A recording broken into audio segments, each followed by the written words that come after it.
మీర్పేట్ లాంటి హత్య ఘటనపై రాచకొండ సిపి క్లారిటీ ఇచ్చారు. భర్త గురుమూర్తి అత్యంత దారుణంగా తన భార్య మాధవిని హత్య చేశారని తేల్చారు. దీంతో గురుమూర్తిని అరెస్టు చేశారు పోలీసులు. నిందితుడు గురుమూర్తి ఇంట్లో సీన్ రీకన్స్ట్రక్షన్ పూర్తి చేశాక మీర్పేట్ పెద్ద చెరువు దగ్గర కూడా పోలీసులు సీన్ రీకన్స్ట్రక్షన్ చేశారు. భార్య మాధవి శరీర భాగాలను పెద్ద చెరువులోనే పడేశానని గురుమూర్తి చెప్పడంతో అక్కడ కూడా సీన్ రీకన్స్ట్రక్షన్ చేశారు. మాధవి మిస్సింగ్ కేసును మర్డర్ కేసుగా మార్చి దర్యాప్తు కొనసాగిస్తున్నారు.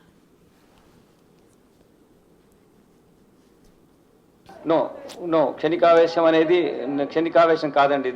ఇది ప్రీ ప్లాన్. పిల్లల్ని అక్కడ ఉండడము, వీళ్ళిద్దరు ఇక్కడ రావడము, వాళ్ళిద్దరైనా ఉండాలి, పిల్లలని తెచ్చుకోవాలి. పిల్లల్ని అక్కడే పెట్టాడు. క్షణికావేశం అనేది ఎక్కడ ఎస్టాబ్లిష్ కాలేదు. తర్వాత చాలాసార్లు మనం చూసాం, ఆ క్షణికావేశం అయినప్పుడు మళ్ళీ వచ్చి పోలీస్కి ఇన్ఫార్మ్ చేస్తారు. అట్లా చేయలేదు అతను. మొత్తం ఇంట్లో ఉండి అన్ని ఒకరోజు కాదు, ఇన్ని రోజుల వరకు అతను అలానే మిస్లీడ్ చేస్తున్నాడు సిస్టమ్ను. సో అది క్షణికావేశం కాదు, premeditated. And then he wanted to take, mislead the police by screening the evidence. అంటే అతను చంపిన తర్వాత మనకు తెలిసిన విషయం ఏంటంటే ఇది ఎలా ఈ ఎవిడెన్స్ లేకుండా ఎలా చేయాలనే ఉద్దేశంతో అలా చేస్తాడు. అది ఆయనకున్నటువంటి evil mind. It speaks about his Nefarious designs and sinister mind. Sankranti రోజు భార్య వెంకటమాధవిని గురుమూర్తి అత్యంత కిరాతకంగా చంపినట్లు గుర్తించారు. గొడవ సందర్భంగా భార్యపై గురుమూర్తి దాడి చేయడంతో ఆమె అపస్మారక స్థితికి చేరుకుంది. స్పృహ లేకుండా పడి ఉన్న మాధవిని ఊపిరాడకుండా చేసి హత్య చేశాడు గురుమూర్తి.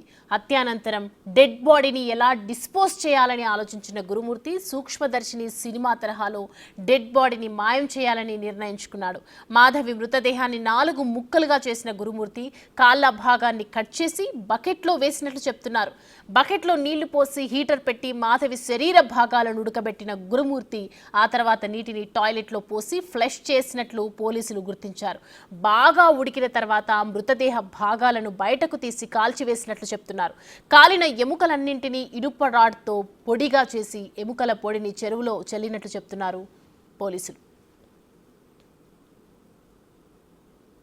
అతను డెలిబరేట్గా ప్రీ మెడిటేటెడ్ ప్లాన్తో పిల్లలు ఉంటే అతని ఇలా చేయలేడు కాబట్టి ఈ కావాలని వాళ్ళని అక్కడ ఉంచడం జరిగింది. ఒక 2-3-4 అవర్స్ చేశాడు. ఆ ఇంట్లోనే ఉన్నాడు, క్లీన్ చేయడము. అరౌండ్ 6 o'clock వెళ్ళి కలిపాడు. పొద్దున అరౌండ్ 10 o'clock ఇది ఇన్సిడెంట్ జరిగింది. కిరాతకమైన ఒక రేర్ వేలో ఈ behave with his wife. Is no way you can kill like this. No way you can try to screen the evidence by boiling the body, his own wife body. మళ్ళీ దాన్ని ఒక stove పెట్టి డైరెక్ట్గా బాడీని అక్కడ వేడి చేసి ముక్కలు చేసి, దిస్ ఈజ్ నాట్ ఒక వ్యక్తి చేయాల్సిన పని కాదు. అతనికి అటువంటి కిరాతకమైన నేచర్లో ఉన్నాడు. అతను ఇంటర్నల్ ఇష్యూస్ ఉన్నాయి. అవి that's what I'm taking to. మృతదేహాన్ని కాల్చే టైంలో గురుమూర్తి చేతులకు పలు గాయాలైనట్లు గుర్తించారు పోలీసులు. ఉదయం 8 గంటల నుంచి సాయంత్రం 6 గంటల వరకు గురుమూర్తి ఈ రాక్షస కాండను కొనసాగించినట్టు తెలుస్తోంది. మృతదేహం కాలుతున్న టైంలో ఆ వాసన బయటకు పంపేందుకు ఫ్యాన్లు పెట్టాడు గురుమూర్తి. అతను కొట్టిన తర్వాత ఇంట్లో డిఫరెంట్ ప్లేసెస్లో ఆమె ఏం చేయాలి, ఎట్లా కట్ చేయాలని తీసుకెళ్ళాడు. ఎక్కడ కూడా తీసుకెళ్ళిపోయి ఆ చెరువులోనే వేస్తాడు. ఎక్కడ కూడా ఇంట్లో.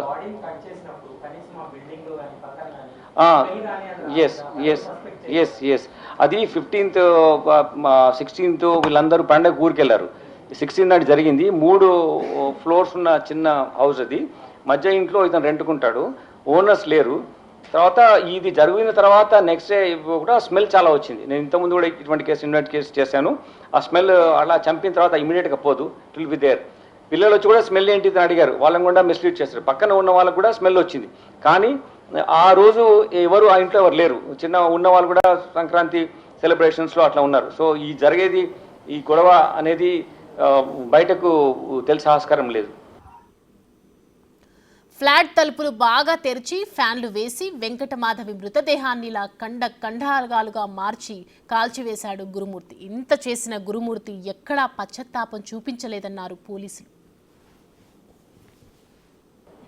అది చాలా బాగానే ఉన్నాడు, క్రూరంగా ప్రవర్తించాడు అంతే. నేను చూశాను, మాట్లాడాను. మళ్ళీ నాకు కూడా మీ ముందు మాట్లాడే ముందు ఒకసారి మళ్ళీ చూద్దామని. చాలా అందంగా కూడా ఉన్నాడు ఆయన, అట్లేం లేదు.